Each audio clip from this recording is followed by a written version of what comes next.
Jean-Marc Lafont, je suis viticulteur à Lantigné, au domaine de Bel-Air, et j'assure depuis bientôt 2 ans la présidence d'Inter Beaujolais, aux côtés de Sébastien Cargul, qui est mon vice-président. Alors moi, je m'occupe des domaines en Beaujolais de la famille Richard, que sont Château de Corcelles et le Château des Tours, et donc vice-président à l'interprofession au titre du collège Négoce.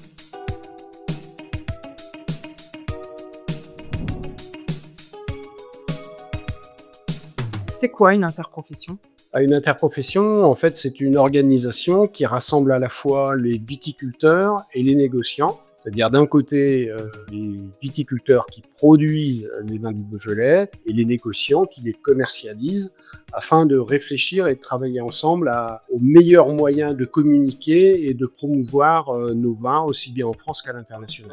Le conseil d'Inter Beaujolais est élu pour 4 ans. Il y a 6 membres élus au sein de la viticulture et 6 membres élus au sein du négoce. Et puis ensuite un président et un vice-président qui partent pour 4 années. Et chacun fait 2 ans de présidence et de vice-présidence. Ce qui sera le cas en juillet prochain, puisque je céderai ma place à Sébastien qui prendra à ce moment-là la présidence d'Inter Beaujolais. Inter Beaujolais rayonne aussi ou interagit, collabore avec d'autres interprofessions, notamment dans le bassin régional, mais aussi au niveau national. Pas forcément avec des interprofessions spécifiquement, mais avec un certain nombre d'autres organismes liés précisément surtout à l'agriculture, des organismes locaux type l'Office du tourisme, des organismes plus d'ordre nationaux type l'INAO, avec une filière plus régionale d'ailleurs de l'INAO, parce que l'INAO, le CNIP, qui est l'organisme qui chapeaute l'ensemble des interprofessions viticoles françaises, et un certain nombre aussi d'autres institutions. Il y a 2 organismes qui sont très très proches de l'interprofession avec lesquels on travaille au jour le jour. Ce sont les organismes de défense et de gestion, une pour les appellations régionales que sont le Beaujolais, Beaujolais Village, et une pour les 10 crus du Beaujolais. Eux ont une mission vraiment plus proche de la production.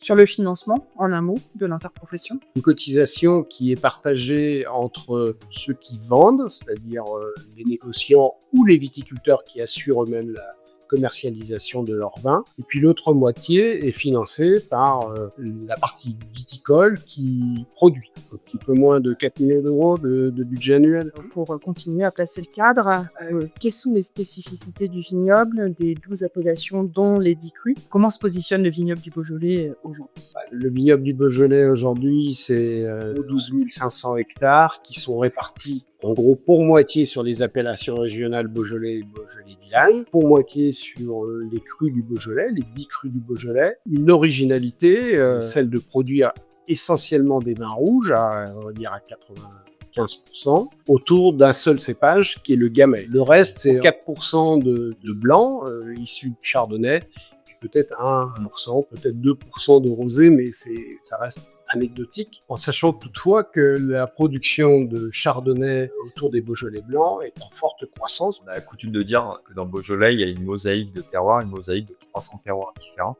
Nous n'avons pas la liberté de parler de climat, spécifiquement dans le Beaujolais, mais par contre, on a des sols très différents sur lesquels le Gamay s'exprime de façon très diverse, et notamment chacun des crus du Beaujolais a un profil très particulier en fonction du terroir auquel il est associé, et chacune de ces spécificités vont amener cette diversité au Gamay.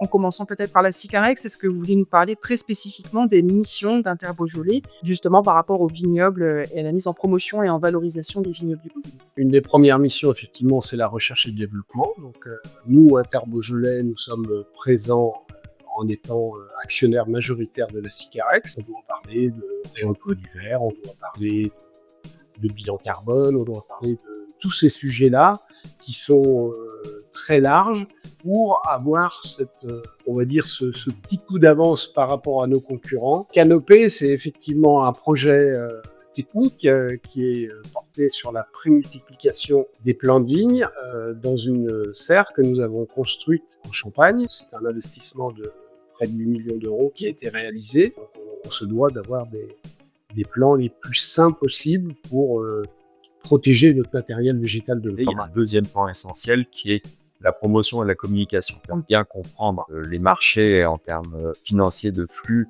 économiques concernant notre production viticole et la façon dont le consommateur consomme. Et tout ça va déboucher, que ce soit sur le marché domestique en France ou à l'export, surtout des stratégies globales de communication afin de montrer notamment l'adéquation de la production de nos vins du Beaujolais vis-à-vis des tendances de consommation actuelles et futures. On a déjà des marchés historiques, les États-Unis, le Canada, l'Angleterre, le Japon, notamment pour les Beaujolais nouveaux, la Belgique, sur lesquels on accompagne systématiquement nos opérateurs à travers des opérations de communication. Comment est-ce que se positionnent les vins des Beaujolais aujourd'hui et quel avenir pour les crus et pour les vins des appellations? Le Beaujolais, c'est un vignoble de terroir. On a cette notoriété qualitative qui est affichée et garantie. Comment on fait prendre conscience au consommateur qu'on ait aussi les vins qui sont des vins les plus accessibles sans être des vins simplistes, notamment vis-à-vis de ces tendances de consommation où les consommateurs d'aujourd'hui veulent des vins faciles à boire. Et c'est tout ce sur quoi nous, on est capable de leur apporter produits qui vont les satisfaire. On parle de notoriété, on parle de reconquête de marché et une des missions aussi d'Inter Beaujolais, c'est notamment la promotion, la valorisation des vins. Cette année pour 2026 et pour les années à venir, est-ce que vous voulez nous en dire un mot? Tout d'abord, un premier salon tourné vers les professionnels qui s'appelait Viticole Beaujolais, qui a eu lieu en février. Un certain nombre de viticulteurs et de négociants sont venus durant une journée présenter aux professionnels lyonnais, c'est-à-dire les restaurateurs, les cavistes, les agents, les professionnels, toute la palette de nos vins, toute la diversité de nos vins. Et puis nous aurons aussi prochainement, à la fin du mois de mai, Gamay Days, qui est un événement tourné non pas autour du Beaujolais, mais autour de notre céblage emblématique, le Gamay. On a effectivement défini Lyon comme étant une ville cible, puisque c'est une agglomération importante, où il y a énormément de consommateurs, c'est une agglomération qui est aussi tournée vers la gastronomie. Et je crois que ces deux événements ont plutôt un bon accueil, donc à nous de les confirmer. Si je voulais si je voulais devenir viticultrice dans le Beaujolais, reprendre des vignes, reprendre un cuvage, que me conseillez-vous? Moi, ce que je vous conseillerais, c'est quand même de bien vous former, de venir rencontrer nos organisations viticoles qui sauront vous aiguiller pour aller rencontrer les bonnes personnes. Je vous conseillerais aussi de vous associer avec un viticulteur sur le départ pour qu'il puisse vous accompagner durant quelques années. Notamment le point de foncier qui a été porté aussi par la Chambre d'agriculture qui permet de mettre en relation des repreneurs potentiels avec des opérateurs qui petit à petit vont lâcher leur ligne et leur outil de production. On sait que depuis un certain nombre d'années, il y a beaucoup de jeunes qui viennent s'installer en Beaujolais, beaucoup qui sont venus s'installer en Beaujolais. C'est comme toute forme d'entrepreneuriat, il faut avoir réfléchi à son business plan et c'est à ce titre-là que la formation au départ est très importante. Mais le territoire du Beaujolais est lui-même très attractif. Si on parle des parcelles, le prix du foncier viticole, agricole demeure quand même plus accessible que dans certaines régions.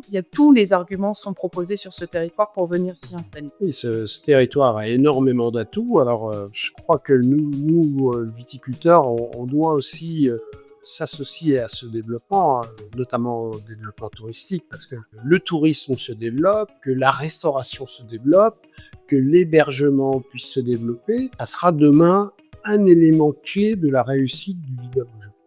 Et des investisseurs qui viennent aussi en nombre. Oui, alors historiquement, on en a quelques-uns, j'en suis un peu l'exemple par le biais de mes patrons qui sont propriétaires des domaines, la famille Richard, qui a investi dans les années 80, un certain nombre d'autres investisseurs, notamment des investisseurs locaux, ce qui est aussi une fierté. Ils viennent mettre des moyens en œuvre pour essayer de moderniser un vignoble, de moderniser un domaine, et de générer une forme de vitrine qui va aussi tous nous tirer vers le haut. Et on espère en avoir encore beaucoup dans un avenir proche. Le Beaujolais dans 10 ans, le Beaujolais dans 20 ans. Si vous aviez un souhait à émettre dans le contexte actuel, quel serait votre souhait? Je crois que le Beaujolais, par le style de ses vins, par tous les atouts qu'il possède, qui sont extrêmement dynamiques dans cette région, doit pouvoir tirer son épingle du jeu et continuer de reprendre ses lettres de noblesse. Rien n'est simple, mais je pense que dans le Beaujolais, on a la chance d'avoir des personnes qui sont extrêmement convaincues, que ce soit dans les professions qui nous accompagnent, mais aussi dans les